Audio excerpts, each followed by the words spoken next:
السلام علیکم ناظرین، کیا آپ تصور کر سکتے ہیں کہ لوگ اپنی آنکھوں سے اللہ کا معجزہ دیکھنے کے بعد بھی اس کو انکار کر دے؟ ایک ایسی قوم جس نے پہاڑوں کو تراش کر شاندار محل بنائے، اللہ کی نشانی کو قتل کر دیا اور پھر صرف چند لمحے میں پوری قوم مٹی میں مل گئی۔ آخر کیا ہوا تھا قوم سمود کے ساتھ؟ آئیے قرآن اور صحیح حدیث کی روشنی میں جانتے ہیں۔ حضرت ہود علیہ السلام کے بعد اللہ تعالیٰ نے قوم سمود کو زمین میں قوت، دولت، ترقی عطا کی۔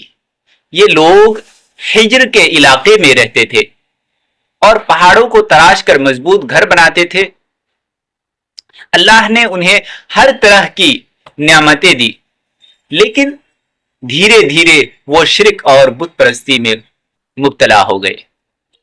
تو اللہ تعالیٰ نے انہی میں سے حضرت صالح علیہ السلام کو نبی بنا کر بھیجا۔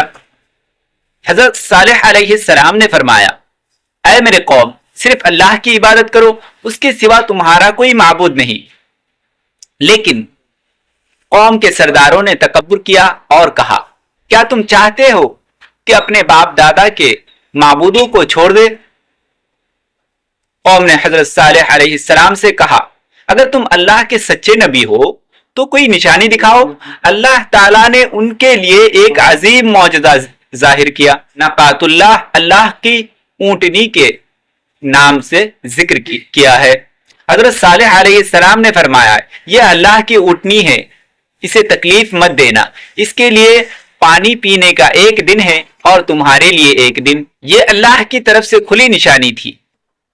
معجزہ دیکھنے کے بعد بھی قوم کا گھمنڈ کم نہ ہوا۔ قوم کے کچھ سرکش لوگوں نے مل کر سازش کی، آخرکار انہوں نے اللہ کی اونٹنی کو قتل کر دیا۔ یہ صرف ایک جانور کو مارنا نہیں تھا، بلکہ اللہ کی کھلی نشانی کا انکار تھا۔ حضرت صالح علیہ السلام نے فرمایا، اب تم صرف 3 دن تک اپنے گھروں میں رہ لو، اس کے بعد اللہ کا وعدہ پورا ہوگا۔ 3 دن گزر گئے، پھر اللہ کا عذاب نازل ہوا۔ قرآن بتاتا ہے کہ ان پر ایک سخت چیخ اور زلزلہ آیا۔ ایک ہی لمحے میں پوری قوم اپنے گھروں میں بے جان ہو گئے۔ ان کے پہاڑوں کے مضبوط گھر، ان کی دولت، ان کی قوت انہیں اللہ کے عذاب سے نہ بچا سکے۔ صرف حضرت صالح علیہ السلام اور ایمان لانے والے لوگ اللہ کی رحمت سے محفوظ رہے۔ صحیح حدیث کے بیان، صدیوں کے بعد جب رسول اللہ صلی اللہ علیہ وسلم تابوک کے سفر میں سمود کی بستی سے گزرے تو آپ صلی اللہ علیہ وسلم سے صحابہ سے فرمایا، ظالموں کے بستیوں میں روتے ہوئے داخل ہونا، اگر رونا نہ آئے تو وہاں زیادہ دیر نہ رکنا، کہیں تم پر بھی وہی عذاب نہ آ جائے جو ان پر آیا تھا۔ آپ صلی اللہ علیہ وسلم نے وہاں کے کنووں کے پانی استعمال کرنے سے بھی منع فرمایا، سوائے اس کنویں کے جہاں سے اللہ کی اونٹنی پانی پیتی تھی۔ یہ واقعہ صحیح البخاری اور صحیح مسلم میں روایت ہوا ہے۔ اللہ کی نعمتوں پر ہمیشہ شکر ادا کرنا چاہیے۔ شرک سب سے بڑا گناہ ہے۔ تکبر انسان کو تباہی تک لے جاتا ہے۔ اللہ کی نشانیوں کا مذاق یا انکار سخت ظلم ہے۔ نبی کی اطاعت ہی کامیابی کا راستہ ہے۔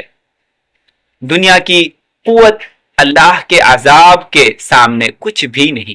آج بھی مدائن صالح کی بستی انسانوں کو یہ یاد دلاتی ہے کہ جب قومیں اللہ کے پیغام کو ٹھکرا دیتی ہے اور گھمنڈ میں ڈوب جاتی ہے تو ان کا انجام عبرت بن جاتا ہے۔ اللہ تعالی ہمیں ایمان، توحید اور انبیاء کی اطاعت پر قائم رکھے، آمین۔